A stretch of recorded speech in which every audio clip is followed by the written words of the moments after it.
Good morning, family, and welcome to StreetsVertz. I'm Olivia, and this is our European Deep Delivery. Attention, did you know? A British chart record survived for 73 years before Sam Fender and Olivia Dean's Rein Me In reached 19 non-consecutive weeks at number 1. That is the scale of movement we are measuring today. Not simply who appears, but whose audience keeps returning. Jorja Smith is testing whether a flawless top 10 album history can finally become number 1. Sam Smith is pairing a 5th album with a carefully staged residency route.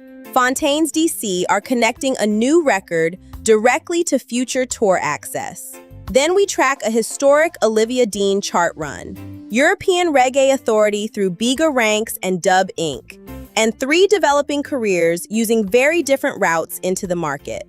Let's get into it. Jorja Smith enters the week with the clearest release date test. What Are the Odds is her 3rd album, shifting her toward a dance-focused record with longtime collaborator P2J.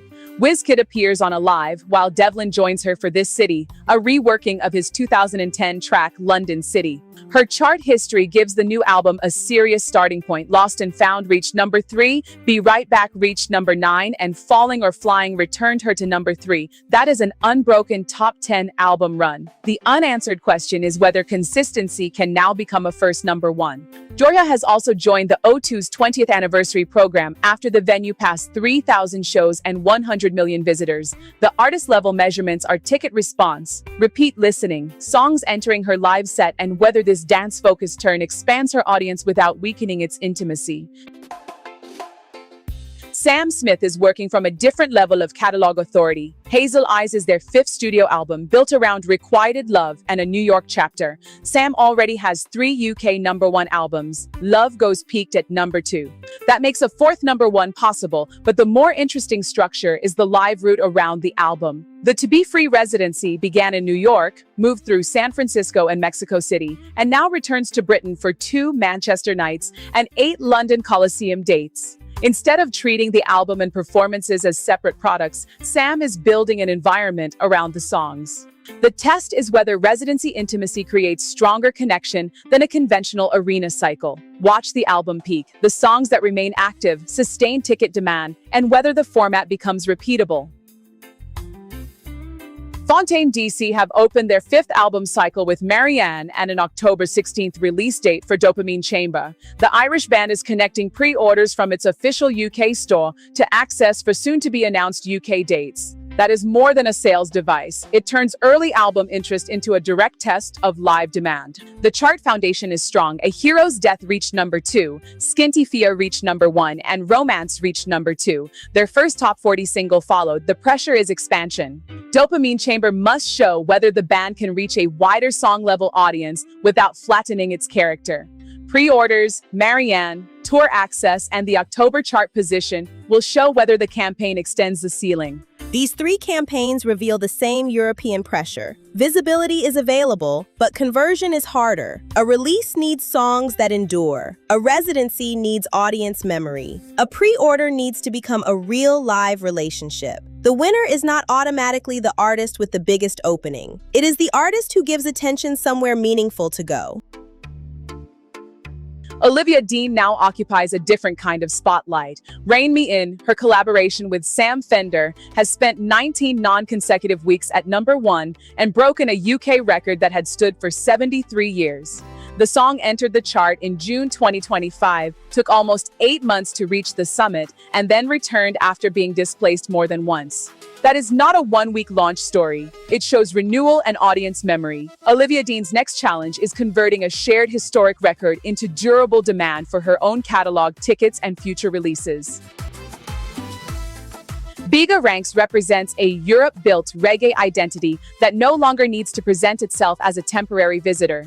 His Rototom placement puts a French reggae fusion artist inside one of the continent's most important reggae gatherings, alongside Jamaican and international acts. The value is not the festival name alone. It is the evidence that a European artist can develop a recognizable sound, carry it across borders, and remain credible inside a culture whose origin is Jamaican. Watch whether festival visibility lifts repeat listening, strengthens bookings, and creates a route beyond the summer circuit. Durable ownership comes from an audience that follows after the stage is gone. Dub Inc. offers the more mature version of that test. The French group has built its authority through repeat live movement, a multilingual audience, and a fusion approach that works across national borders. Its Rototom appearance reinforces a position developed over time rather than creating one from nothing.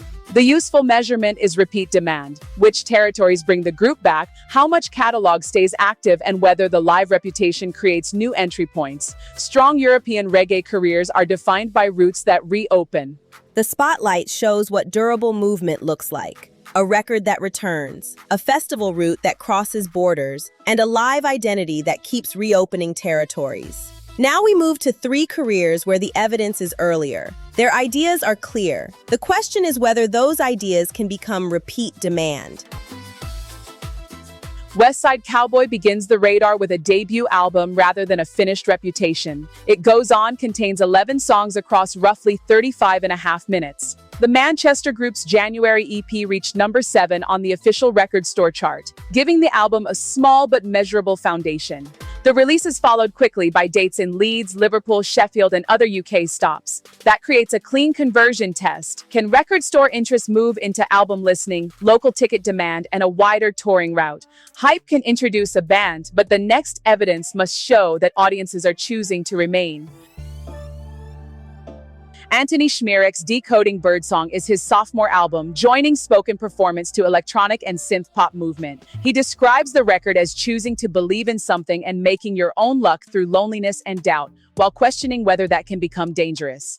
That clear concept gives him an identity advantage. The risk is that the format is admired as an interesting idea without becoming a repeat listening habit. Watch whether particular tracks escape the album context, whether the live presentation makes the language more immediate, and whether a distinctive Manchester voice can travel beyond the audiences already prepared for spoken word. Isaac Neilson closes the radar through a radically physical audience-building experiment. The British musician is attempting to perform every day of 2026. The journey has already carried him through more than 60 UK towns and more than 20,000 miles, with the financial and emotional cost funded largely from his own resources. This is not a claim that volume automatically creates a career. It is a test of whether repeated human contact can outperform passive algorithmic discovery. The next measurements are returning listeners, stronger venue positions, lower cost per meaningful connection, and whether the network built across hundreds of rooms still works when the experiment ends. Europe's music market is not moving in one direction. It is moving through albums, residencies, festivals, record shops, small venues, and hundreds of miles on the road. But every route arrives at the same test. Does attention return? Tell me which artist in this report has the strongest next move, and what evidence would convince you. I'm Olivia, and this is StreetsVertz, where visibility is only the beginning.